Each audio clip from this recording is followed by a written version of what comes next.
गाय को कौन सा फल खिलाने से उत्तम फलों की प्राप्ति होती है। इस प्राचीन कथा के माध्यम से हम जानते हैं गाय को कौन सा फल खिलाना चाहिए। दोस्तों, एक समय की बात है, देवर्षि नारद भगवान शिव के दर्शन करने के लिए कैलाश पर्वत की ओर निकल पड़ते हैं। तभी उन्हें रास्ते में अनेक गायें दिखाई पड़ती हैं और गायों के साथ अनेक शेर भी घूम रहे होते हैं। दो विपरीत पशुओं को एक साथ देखकर उन्हें बड़ा विस्मय हुआ। तभी उन्हें एक मनुष्य दिखाई पड़ता है जो गायों के साथ खड़ा है और उन्हें भोजन करा रहा है। देवर्षि नारद उस मनुष्य के पास जाते हैं और पूछने लगते हैं, हे विप्रवर, ये कौन सा प्रदेश है? ये स्थान बड़ा ही विचित्र दिखाई पड़ रहा है। गाय और शेर एक साथ घूम रहे हैं, दोनों को एक दूसरे का भय नहीं है। तब वह मनुष्य कहता है, हे मुनिवर, ये कैलाश पर्वत है। यहां पर भगवान शिव की बड़ी माया फैली हुई है, इसी कारण से यहां पर कोई हिंसा नहीं करता है। शिव की माया से ही इस दुर्गम प्रदेश में सभी पशुओं को उत्तम भोजन की प्राप्ति हो रही है। ये बात सुनकर देवर्षि नारद भगवान शिव से मिलने के लिए उनके स्थान पर जाते हैं। देवर्षि को देखकर भगवान शिव कहते हैं, आइए देवर्षि, कैलाश में आपका स्वागत है। आज किस प्रयोजन से कैलाश पर आपका आगमन हुआ है? देवर्षि कहते हैं, हे भोलेनाथ, मन में आपके दर्शन करने की इच्छा हुई, सो चला आ गया। आपके दर्शन करने मात्र से ही सभी कष्ट समाप्त होते हैं प्रभु। भगवान शिव कहते हैं, हे देवर्षि, फिर भी आपके मन में कोई न कोई शंका तो अवश्य होगी, इसीलिए आप निसंकोच होकर पूछिए। देवर्षि कहते हैं, हे भोलेनाथ, आप तो सब कुछ जानते हैं, फिर भी पूछ रहे हैं। यदि दास को आज्ञा दे तो पूछने की चेष्टा करता हूं। हे भोलेनाथ, आप तो पशुपतिनाथ हैं, इसीलिए आप समस्त प्राणियों के रहस्य जानते हैं। आज मैं आपके पास गौ माता के महात्म्य को सुनने के लिए आया हूं। गौ माता को सबसे अधिक प्रिय चीज कौन सी है तथा उन्हें कौन सी वस्तु खिलाने से मनुष्य के दुख दूर होते हैं? भगवान शिव कहने लगते हैं, हे देवर्षि, आपने समस्त मानव जाति के कल्याण हेतु उत्तम प्रश्न किया है। इस प्रश्न का उत्तर देने से पूर्व मैं आपको इससे जुड़ा एक प्राचीन इतिहास कहता हूं। इस प्राचीन कथा के माध्यम से आपकी सभी शंकाओं का समाधान हो जाएगा, इसीलिए आप इस कथा को ध्यान से पूरा सुनिए। जो भी इस कथा का श्रवण करता है उसके समस्त पापों का नाश होता है, उसे दुर्गम से दुर्गम स्थान में उत्तम फल की प्राप्ति होती है। देवर्षि कहते हैं, हे भोलेनाथ, आपके मुख से इस कथा को सुनना मेरा परम सौभाग्य है। कृपया आप इस कथा को अवश्य कहिए। मैं इसे ध्यानपूर्वक सुनूंगा और इसका प्रचार करूंगा। फिर भगवान शिव नारद जी को कथा सुनाने लगते हैं। हे देवर्षि, पूर्वकाल की बात है, पृथ्वीलोक पर दाशेरक नाम का जो देश है, उसके पश्चिम भाग में एक अत्यंत दुर्गम मरुस्थल है। उस मरु प्रदेश में कोई भी मनुष्य प्राणी जीवित नहीं रह सकता। वह प्रदेश प्राणियों के लिए भय उत्पन्न करने वाला तथा अत्यंत दुष्कर है। वहां पर कोई भी मनुष्य प्राणी निवास नहीं कर सकता। उस स्थान पर केवल प्रेतों का ही वास रहता है। वहां की भूमि तपी हुई गर्म बालू से भरी रहती है। उस स्थान पर बड़े बड़े सर्प निवास करते हैं जो अत्यंत दुष्ट और भयंकर है। उस मरु प्रदेश में सूखे हुए और थोड़ी छाया वाले वृक्ष ही उगते हैं। शमी, खैर, पलाश, करील, पीलू आदि प्रकार के वृक्ष ही उस स्थान पर रहते हैं। कांटों से भरे हुए ये वृक्ष अत्यंत भयंकर दिखाई पड़ते हैं। उन पर कोई फल नहीं उगते हैं, इसी कारण से कोई प्राणी वहां पर जीवित नहीं रह पाते। उस स्थान पर केवल पाप करने वाले प्रेत और पिशाच ही निवास करते हैं। यमराज के द्वारा कष्ट भोगने के लिए उस स्थान पर उन्हें छोड़ा जाता है। भूख और प्यास से व्याकुल होकर वे प्रेत उस निर्जन स्थान पर भटकते रहते हैं। उस मरुस्थल में बहुत थोड़ी वर्षा होती है, आकाश में बादल भी कम ही दिखाई पड़ते हैं। पीने के लिए कहीं पर भी जलाशय नहीं होता है। भूमि पर जो जल गिरता है वह भी तुरंत ही अदृश्य हो जाता है। फिर एक दिन एक बनिया अपने साथियों के साथ उस निर्जन स्थान की ओर चलने लगता है। फिर दुर्भाग्यवश होकर वह अपने साथियों से बिछड़कर उस निर्जन स्थान में पहुंच जाता है। उस मरुस्थल में वह इधर उधर भटकने लगता है और अपने साथियों को खोजने लगता है। बहुत देर तक इधर उधर भटकने के पश्चात उसके मन में भ्रम होने लगता है। अधिक समय तक चलने के कारण वह भूख और प्यास से पीड़ित हो जाता है। उसे अपनी प्यास बुझाने के लिए कहीं पर भी जल दिखाई नहीं पड़ता है। फिर एक स्थान पर खड़ा होकर वह चारों ओर देखकर सोचने लगता है किस दिशा में गांव है, किस दिशा में जल है, मैं कहां जाऊं? लगता है अब इसी स्थान पर मेरी मृत्यु हो जाएगी। इतना सोचकर वह भगवान विष्णु की आराधना करने लगता है। फिर उसी समय उसे कुछ प्रेत दिखाई पड़ते हैं जो उसी की तरफ आ रहे होते हैं। उन प्रेतों के भयंकर रूप को देखकर वह बनिया भयभीत हो जाता है। वे सभी प्रेत भयंकर आवाज करते हुए उसकी तरफ ही आने लगते हैं। उस स्थान पर छिपने के लिए कोई भी स्थान नहीं होता है और उसके शरीर में बल न होने के कारण वह भाग भी नहीं पाता है। इसीलिए चुपचाप उसी स्थान पर खड़ा होकर भगवान से प्रार्थना करने लगता है। फिर वे भयंकर प्रेत उस बनिए के निकट आते हैं और उसे दुर्बल जानकर उसके पास आकर इस प्रकार से कहने लगते हैं, हे मनुष्य, इस भयंकर मरुस्थल में किस कारण से तुम्हारा आगमन हुआ है? लगता है तुम अपने साथियों से बिछड़कर इस वन में भटक रहे हो। तुम्हारे मुख को देखकर लगता है तुम भूख और प्यास से पीड़ित हो। उन प्रेतों के ऐसे वचन सुनकर उस बनिए को बड़ा आश्चर्य हुआ। वह सोचने लगा, बड़ी ही विचित्र बात है, ये भयंकर प्रेत मुझे खाने के बजाय मेरा हालचाल पूछ रहे हैं। वह बनिया उन प्रेतों से कहने लगता है, हे प्रेतों, दुर्भाग्य से मैं अपने साथियों से बिछड़कर इस स्थान पर आ गया हूं। कृपया तुम मेरा भक्षण न करो। मैं भगवान विष्णु का भक्त हूं। इस समय मैं भूख और प्यास से व्याकुल हो रहा हूं।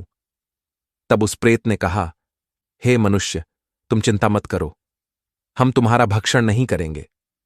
भगवान की कृपा से हमें इस मरुस्थल में भी उत्तम भोजन की प्राप्ति होती है। इस प्रकार से कहकर उस प्रेत ने अचानक से एक टोकरी प्रकट की जिसमें नाना प्रकार के व्यंजन और जल रखा हुआ था। वह प्रेत उस बनिए से कहने लगता है, हे मनुष्य, लो, इस टोकरी से अन्न लेकर तुम ग्रहण करो। उस टोकरी में रखे हुए व्यंजनों को देखकर वह बनिया बहुत प्रसन्न हुआ और उसने तुरंत ही उस टोकरी में से अन्न लिया और उसे जल्दी जल्दी खा लिया।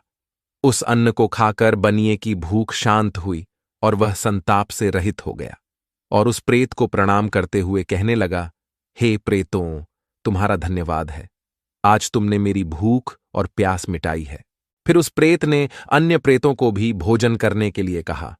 सभी प्रेतों ने उस टोकरी में बचा हुआ भोजन भी खा लिया। फिर वह भोजन की टोकरी अचानक से अदृश्य हो गई। इस विचित्र घटना को देखकर उस बनिए को बड़ा आश्चर्य हुआ। तब उस बनिए ने उस प्रेत राज से कहा, हे भाई, इस वन में मुझे यह बड़े आश्चर्य की बात प्रतीत हो रही है। इस वन में न फल के पेड़ है, न नदी है और न सरोवर है, फिर भी तुम्हें इतना सुंदर और स्वादिष्ट भोजन कहां से प्राप्त होता है? तुम कौन हो और इस वन में किस कारण से तुम लोग भटक रहे हो? कृपया मुझे विस्तार से तुम्हारा सारा वृतांत सुनाओ। फिर वह प्रेत कहने लगा, हे मनुष्य, मैं तुम्हें मेरे पूर्व जन्म के बारे में बताता हूं, इसीलिए तुम इसे ध्यानपूर्वक सुनो। पूर्व जन्म में मैं मध्य देश में रहता था। मैं बहुत ही धनवान सेठ था। मेरे पास किसी चीज की कोई कमी नहीं थी। मैंने व्यापार करके बहुत सारा धन इकट्ठा किया था, किंतु उस नगर में मेरे जितना दुरात्मा दूसरा कोई नहीं था। मैंने दूसरों को लूटकर सूत लेकर धन अर्जित किया था। मैंने अनेक लोगों के साथ छल किया था। मैंने कभी भगवान की पूजा नहीं की, कभी दूसरों को दान नहीं दिया।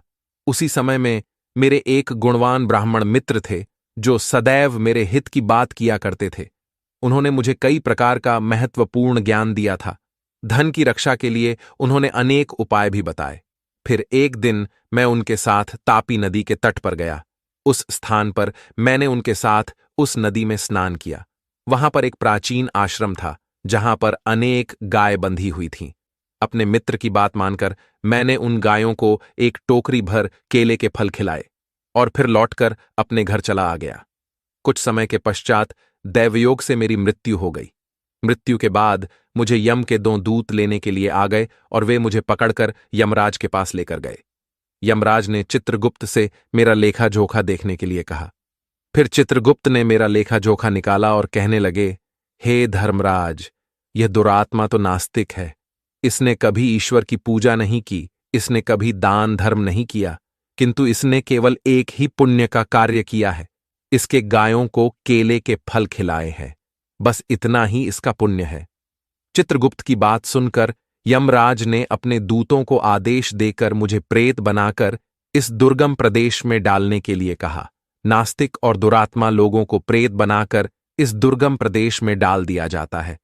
किंतु मेरे द्वारा केवल एक ही पुण्य का काम हुआ था। मैंने गाय को टोकरी भरकर केले का फल खिलाया था। इसी पुण्य के कारण से मुझे इस भयंकर दुर्गम स्थान में भी एक टोकरी भरकर स्वादिष्ट भोजन प्राप्त होता है।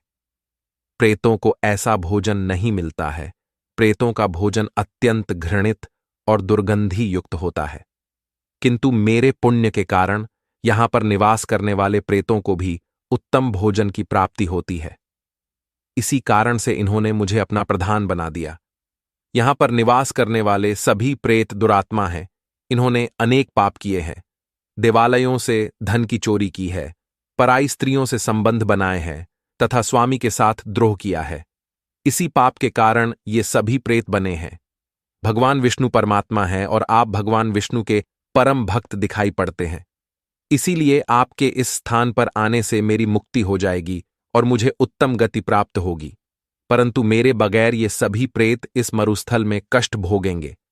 इसीलिए आप मुझ पर कृपा करके मेरे इन सभी प्रेत मित्रों की मुक्ति के लिए उपाय कीजिए। हे मनुष्य, मैंने हिमालय पर्वत की एक गुफा में खजाना छिपाया है। आप उस खजाने को प्राप्त करके इन प्रेतों की मुक्ति के लिए इनका श्राद्ध तथा तर्पण आदि कार्य करो। इतना कहकर वह प्रेत अदृश्य हो जाता है और उसे मुक्ति मिल जाती है। फिर वह बनिया हिमालय पर गया और उसने वहां पर उस प्रेत के द्वारा बताया गया खजाना प्राप्त किया और फिर वह गया तीर्थ में प्रेतों की मुक्ति के लिए श्राद्ध करने के लिए चला गया। वहां पहुंचकर उस बनिए ने उन प्रेतों के लिए श्राद्ध करना आरंभ किया। जिस दिन वह जिस प्रेत का श्राद्ध करता, वह प्रेत रात को उसके सपने में आकर उसे दर्शन देता और कहता है, हे महाभाग, तुम्हारी कृपा से मैंने प्रेत भाव को त्याग दिया है। अब मैं परम गति को प्राप्त हो रहा हूं। तुम्हारा धन्यवाद है। इस प्रकार से अनेक दिनों तक उस बनिए ने वहां पर सभी प्रेतों के लिए श्राद्ध किया और सभी प्रेत एक एक करके उसके सपने में आकर उसे दर्शन देने लगे और सभी प्रेतों को मुक्ति प्राप्त हुई। फिर वह बनिया अपने घर पर लौट आया और भगवान विष्णु की भक्ति करने लगा। तदनंतर दीर्घ काल के बाद उस बनिए की मृत्यु हुई और वह भी परम दुर्लभ धाम वैकुंठ को चला गया। महादेव कहते हैं, हे देवर्षि, इस प्रकार से मैंने आपको गाय को केले का फल खिलाने का महत्व सुना दिया है। जो मनुष्य नित्य गाय की सेवा करता है, उसे केले का फल खिलाता है, उसे उत्तम गति की प्राप्ति होती है। गायों के 6 अंग गोबर, मूत्र, दुग्ध, दधि और घृत ये अत्यंत पवित्र और शुद्धि के साधन भी हैं। गोबर से बिल्व वृक्ष उत्पन्न हुआ जिसमें मेरा ही वास होता है। गोबर से ही कमल के बीज उत्पन्न हुए हैं। गोमूत्र से गुग्गुल की उत्पत्ति हुई है, जो देखने में प्रिय और सुगंधि युक्त है, जो सभी देवों का आहार है। संसार में मूलभूत गोदुग्ध से उत्पन्न है। सभी मांगलिक पदार्थ दही से उत्पन्न है। घी से अमृत उत्पन्न होता है, जो देवों की तृप्ति का साधन है। गाय से ही यज्ञ प्रवृत्त होता है। गौ माता के शरीर में 33 कोटि देवी देवताओं का निवास होता है। गाय एक अत्यंत पवित्र, निर्मल, शांत, निष्पाप जीव है। आर्गवेद में इसे संसार का पालन पोषण करने वाली कामधेनु माता कहा गया है। इसके दर्शन मात्र से मनुष्य के हजारों पाप नष्ट हो जाते हैं। इसीलिए कभी इस निष्पाप गौ माता पर अत्याचार नहीं करना चाहिए।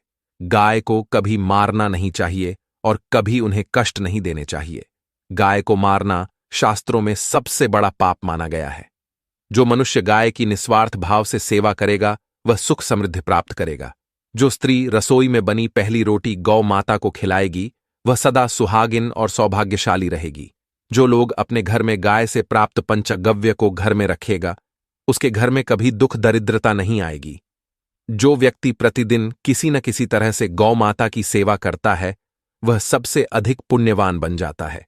शास्त्रों में गौ माता को मां लक्ष्मी का रूप माना गया है। इसीलिए उनकी पूजा करने से दरिद्रता दूर होती है। प्राचीन काल से ही गौ माता की सेवा और संरक्षण करने की परंपरा चली आ रही है। कई ऋषि मुनि अपनी कुटिया में गायों का पालन करते थे तथा राजा महाराज गायों का दान करते थे। गायों के दान को सबसे बड़ा दान कहा गया है। गाय का दान करने से सभी जन्मों के पाप नष्ट हो जाते हैं और मनुष्य को मोक्ष की प्राप्ति होती है। गौ माता के दर्शन करना बहुत शुभ होता है। शास्त्र कहते हैं, रोज सुबह गाय के दर्शन होने से पुण्य की प्राप्ति होती है और सुबह गोबर के दर्शन होने से लक्ष्मी की प्राप्ति